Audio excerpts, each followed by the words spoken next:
مين قالكم انه انا بنفس لحالي رح انزل حرر الاقصى؟ حمي بدني وصرت بدي انزل حارب. في اشخاص بالبدايه خافت على ارقامه، بس احنا اكيد ما بنقدر نحرر الاقصى مع الكترونيا. هيك ببدايه شهرتنا كلياتنا وصلنا لنقطه ما صدقنا حالنا، كنت شايف شيء وانخدعت بشيء، او يمكن الشهره بتعمل هيك. بلقائنا الخاص مع اليوتيوبر عبادة خير الدين، سألناه بالبداية كيف عم يتضامنوا اليوتيوبرز العرب مع الأحداث الأخيرة يلي عم بتصير بفلسطين. نحن كلياتنا عم نتضامن مع فلسطين، بس انه نحن اللي عم يصير بفلسطين نترك القضيه ونحن ننزل المحتوى اللي نحن شغالين عليه، فاكيد بدنا نتحارب. لانه نحن هلا ما رح اقول لك انه بس الدول العربيه متضامنه، لا، الكره الارضيه كلها متضامنه مع فلسطين. اخلاقيا وذوقا نحن ما لازم ننشر. هي الناس اللي حاسه بالشيء اللي عم يصير لازم ما ينزلوا، ولكن في اشخاص ما احترمت هذا الشيء. وفي اشخاص بالبدايه خافت على ارقامه، وفي اشخاص انا ما بدي اذكر اسامي. في اشخاص عامله ترند هلا، في كتير مواقف انا شايفها اثبتت لي انه هذا الشخص خايف على ارقامه، ما بده يفيد حدا، وبنفس الوقت ما بده يفيد القضيه الفلسطينيه. فانا وقت شفت القصه انتهت هون عند القضيه، انا تخليت عن هذا الشخص. ويا ترى رح تقدروا تغيروا الواقع يلي عم بيصير بستوري نزلت على السوشيال ميديا؟ نحن بنقدر نوصل صوت، بس نحن اكيد ما بنقدر نحرر الاقصى مع الكترونيا. اللي بده يحرر الاقصى بده ينزل يحارب، عرفتي؟ وانا مريت بصراحه بقول لك انا مريت بهي الحاله. اول ما صارت هي القصه هون بفلسطين انا تابعت كثير اخبار، وانا عايش بلبنان، انا مستقر بلبنان. فمن كثر ما تابعت اخبار وشفت شو عم يصير، انا حمي بدني وصرت بدي انزل حارب. فانا نزلت حتى ستوري، والله نزلت على انستغرام وقلت للعالم، واقسمت انه اذا بيفتحوا الحدود بالجنوب، الناس اذا بتفتح الحدود وبيفوتوا انا فايت مع هي العالم. بس مع الاسف ما فتحت الحدود، وما حدا قدر يفتح الحدود. واجهت انتقادات في عالم هلا عم توقف ضدي، انه انت بسوريا وعم تطلع مقابلات مو على وين اللي بده يحارب، وين اللي نازل يحارب بفلسطين. نسيت انك انت نازل تحارب. انه انا اذا فتحت الحدود بالجنوب انا نازل حارب. قلت الشهرة بتجي بعدين.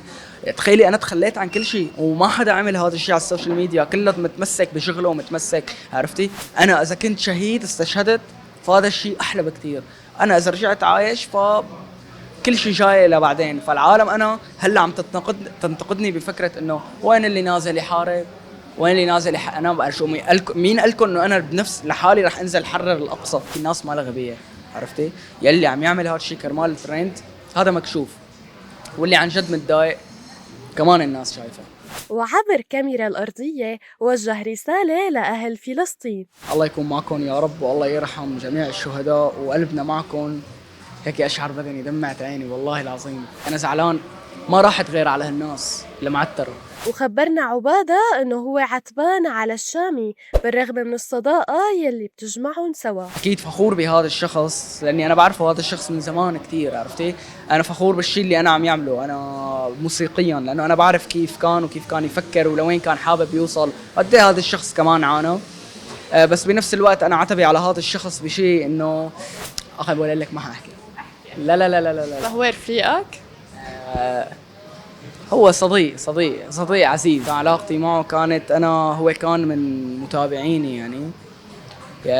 وانا تواصلت معه، حبيت الشيء اللي كان عم يعمله من زمان، من ايام غنية تشيل. فانا بعثت له رسالة وقلت له انت حدا مآمن فيه، وانت حدا عيارك سنة واحدة بس.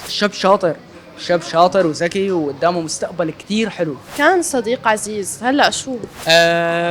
انخدعت عليكي. انا برا الموسيقى وبرا الفن وبرا الشيء اللي عم يقدمه، انا عم حاكيكي كنت شايف شيء وانخدعت بشيء، او يمكن الشهرة بتعمل هيك. هيك ببداية شهرتنا كلياتنا وصلنا لنقطة ما صدقنا حالنا. يعني هو بمرحلة انه لا، كل الناس عم تحكي غلط وانا الصح، وبنفس الوقت ما بلومه، عرفتي؟